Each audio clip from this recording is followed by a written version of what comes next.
Assalamualaikum warahmatullahi wabarakatuh. Sebelum kita mulai, mohon dibantu subscribe YouTube ini. Insya Allah surga imbalannya kepada kalian, amin ya robbal alamin. Selamat datang di channel kami yang berisi tentang keindahan dan kedalaman ajaran Islam. Mari kita bersama-sama menjelajahi hikmah, kebijaksanaan, dan cahaya yang terpancar dari agama Islam. Saya mengundang Anda untuk menyertai perjalanan spiritual dan pengetahuan yang mendalam bersama kami. Mari kita mulai menjelajahi kebenaran dan kebaikan yang terdapat dalam ajaran Islam bersama-sama. Riba artinya ziyadah, tambahan. Menurut para ahli hukum Islam, riba berarti memberi lebih untuk sesuatu yang istimewa. Riba merupakan gangguan yang ditambahkan pada akad ekonomi, baik dalam transaksi jual beli maupun pinjaman, dan bertentangan dengan prinsip muamalah Islam. Seorang rentenir menentukan bunga sebesar persentase dari jumlah pokok pinjaman yang dibebankan kepada peminjam atau menambah jumlah pinjaman pada saat pelunasan. Artinya peminjam harus melunasi uang pinjamannya dengan membayar lebih dari jumlah yang harus dibayar. Si rentenir disebut murbin karena ia berupaya melipat gandakan kekayaan debitur. Pembayaran ini dilakukan secara tunai atau dengan mengalokasikan pembayaran tambahan apabila debitur, peminjam, tidak mampu membayar tepat waktu. Larangan seorang muslim untuk melakukan riba sendiri telah ada dalam beberapa ayat Al-Quran. Salah satunya surat Ali Imran ayat 130. Artinya, hai orang-orang yang beriman, janganlah kamu memakan riba dengan berlipat ganda, dan bertakwalah kamu kepada Allah supaya kamu mendapat keberuntungan. Jenis-jenis riba. Secara garis besar, riba dapat kita kelompokkan menjadi dua, yaitu riba utang piutang dan riba jual beli.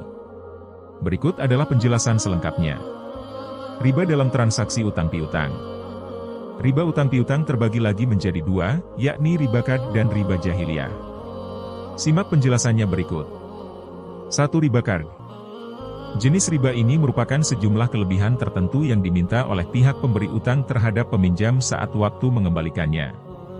Misalnya, kamu bersedia meminjamkan temanmu uang sebesar 2 juta rupiah, asalkan dia bersedia mengembalikannya ke kamu sebesar 2,2 juta rupiah. 2. Riba jahiliyah. Riba ini merupakan utang yang dibayar lebih dari pokoknya, karena pihak peminjam tidak mampu membayar utangnya dengan tepat waktu. Misalnya, kamu meminjam uang Rp500.000 kepada temanmu dengan janji waktu setahun pengembalian utangnya. Akan tetapi, kamu belum bisa mengembalikan utangnya kepada temanmu setelah jatuh tempo. Riba dalam transaksi jual beli. Sedangkan riba jual beli pun terbagi atas riba fadl dan riba nasiah, yakni 1. Riba fadl. Riba fadl merupakan jual beli dengan cara menukar barang sejenis namun dengan kadar atau takaran yang berbeda untuk tujuan mencari keuntungan. Sebagai contoh, cincin emas 24 karat seberat 10 gram tukar dengan emas 24 karat namun seberat 8 gram. Dalam hal ini, kelebihan tersebut termasuk riba. 2. Riba nasiah. Riba nasiah merupakan riba yang terjadi karena adanya pembayaran yang tertunda pada transaksi jual-beli dengan tukar-menukar barang. Transaksi ini baik untuk satu jenis barang ataupun berlainan jenis dengan menunda penyerahan salah satu barang yang dipertukarkan atau keduanya. Contohnya, membeli buah-buahan yang masih kecil di pohonnya, kemudian diserahkan setelah buah-buahan tersebut besar atau layak petik. Dampak negatif dan bahaya riba. Seperti yang telah finansialku jelaskan di atas bahwa riba adalah salah satu perbuatan yang dilarang keras oleh syariat Islam. Riba termasuk perbuatan dosa yang dapat menjauhkan seseorang dari ketaatannya kepada Allah Subhanahu wa Ta'ala. Sehingga orang-orang yang melakukan riba, maka termasuk ke dalam golongan orang yang enggan masuk surga. Selain itu, perbuatan riba juga menimbulkan dampak negatif hingga membahayakan orang yang melakukannya. Dampak negatif dan bahaya riba, antara lain: 1. Termasuk 7 dosa besar. Dosa riba menjadi salah satu dari 7 dosa besar yang menghancurkan.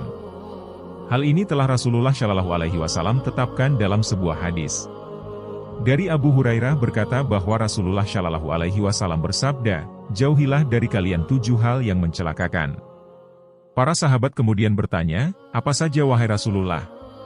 Syirik kepada Allah, sihir, membunuh nyawa yang diharamkan Allah kecuali dengan hak, makna riba, makan harta anak yatim, lari dari peperangan, dan menuduh zina terhadap wanita-wanita merdeka yang menjaga kehormatan, yang beriman, dan yang bersih dari zina. Hr. Al-Bukhari, No. 3456, Muslim, No. 2669. 2 diperangi oleh Allah Subhanahu wa Ta'ala. Allah Subhanahu wa Ta'ala dan Rasul-Nya akan memerangi para pelaku yang memakan harta riba. Dosa riba telah diperingatkan dalam Al-Quran. Dalam surat Al-Baqarah ayat 278-279 menyebutkan bahwa dosa riba adalah dosa yang sangat berat. Allah Subhanahu wa Ta'ala berfirman, yang artinya, "Hai orang-orang yang beriman, bertakwalah kepada Allah dan tinggalkan sisa riba jika kamu orang-orang yang beriman. Maka jika kamu tidak mengerjakan, maka ketahuilah, bahwa Allah dan Rasul-Nya akan memerangimu. Dan jika kamu bertaubat, maka bagimu pokok hartamu, kamu tidak menganiaya dan tidak dianiaya." Quran Surat Al-Baqarah, 278-279. 3 memperoleh laknat dari Rasulullah Shallallahu Alaihi Wasallam. Rasulullah Shallallahu Alaihi Wasallam melaknat semua orang yang terlibat dalam transaksi riba. Dari Jabir bin Abdillah beliau meriwayatkan, Rasulullah melaknat pemakan riba, yang memberi, yang mencatat, dan 2 saksinya. Beliau bersabda, mereka semua sama. HR Muslim 4177, Abu Daud 3335 dan yang lainnya. 4 mendapat siksaan pedih dalam api neraka. Dari Abu Hurairah, Rasulullah Shallallahu Alaihi Wasallam bersabda, "Pada malam Isra, aku mendatangi suatu kaum yang perutnya sebesar rumah dan dipenuhi dengan ular-ular. Ular tersebut terlihat dari luar. Aku pun bertanya, siapakah mereka wahai Jibril? Mereka adalah para pemakan riba.